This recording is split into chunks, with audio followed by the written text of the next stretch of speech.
game, speed chess, and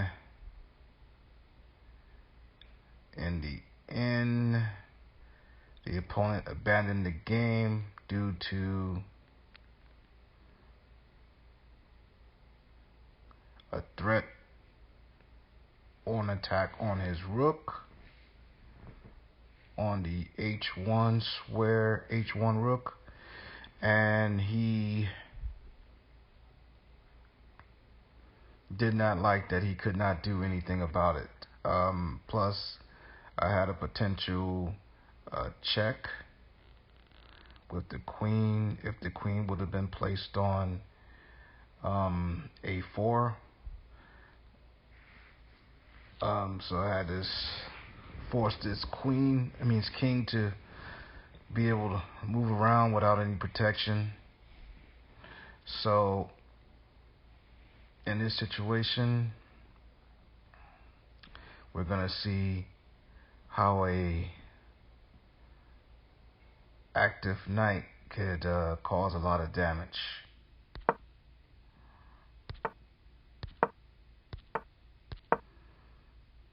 Amazing pawn structure.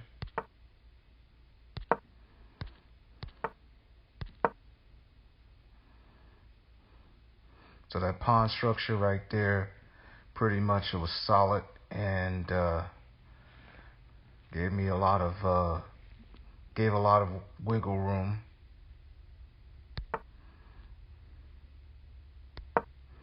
In order to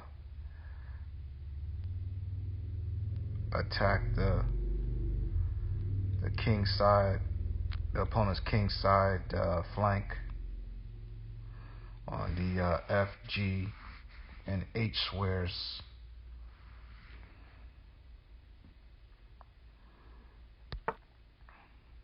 Since I know all the center squares, the E and the F are pretty much solid.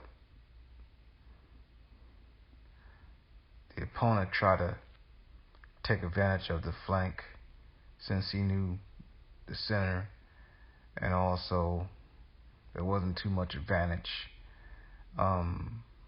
starting an attack on the queen side, from the A all the way to the F, or say the A to the D ranks. So the attack started on the F and G ranks, but he relied too heavily on his pawns. Okay, and moving that G pawn to G5.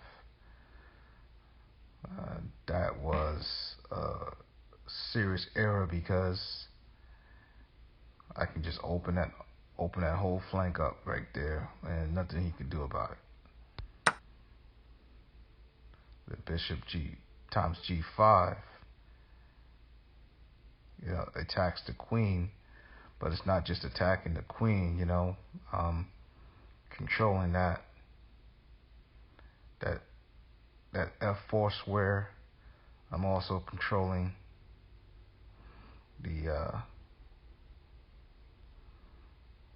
E2 square. So the king cannot go there, queen cannot go there. Of course, he can move his bishop or his knight in that I'm sorry, the E7 square. Sorry about that. I so used to playing with the black pieces that I saw the numbers backwards. So let's see what he responds. Okay, so he did put the bishop to E7. Okay, attacking, trying to protect his, not necessarily attacking, but he wants to protect his queen. So it looks all helpless and crazy, right? So what would you do in this situation? So I can move the, but he has his knight there. So in this situation, it's just better to just develop.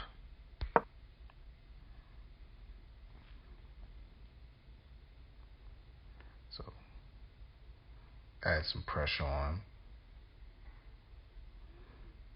knowing that, I got a feeling that he's going to want to take, try to get rid of that threat. Okay, got it. So, but now I got that pawn, I got that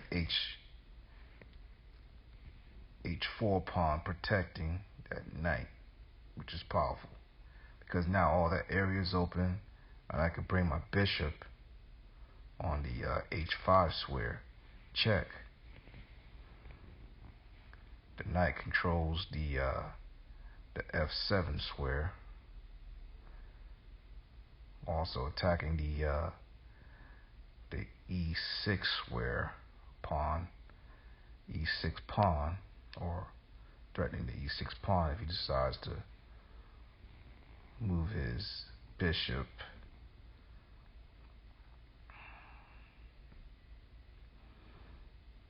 And I'm also, yeah, so, and that's key right there, because if that knight gets, that dangerous knight gets to, is able to get to that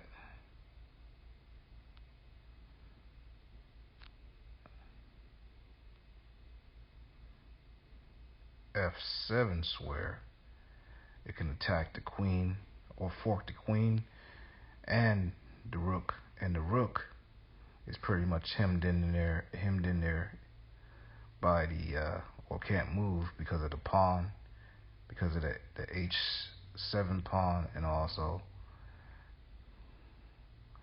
the G8 knight. So that's just a note there.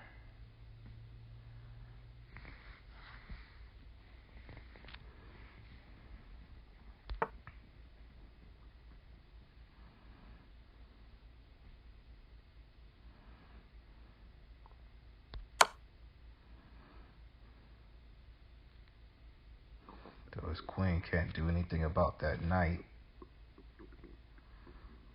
about that G5 knight.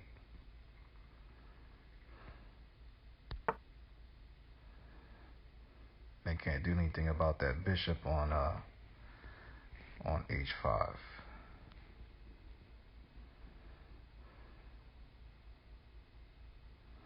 Yeah, it's to move out of check.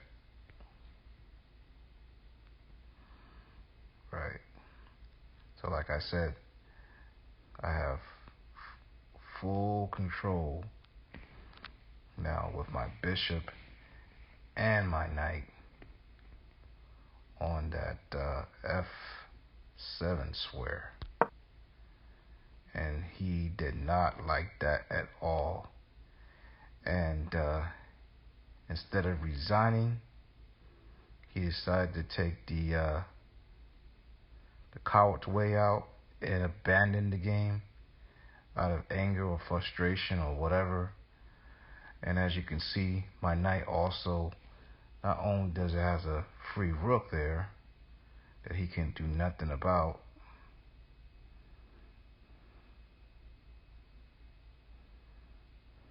in the short term or in the immediate, my knight can also, because of the E5 pawn, can also be protected by the E5 pawn, and also attack and control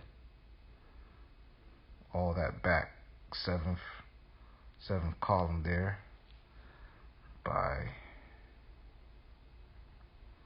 coming to D6. attacking the bishop. Attacking the bishop. So after I take the rook, I'm protected right there on that f7 square on that. So got full control of that column there. The seventh rank. So I can just keep coming back and forth and just keep attacking things that are free or open or not protected.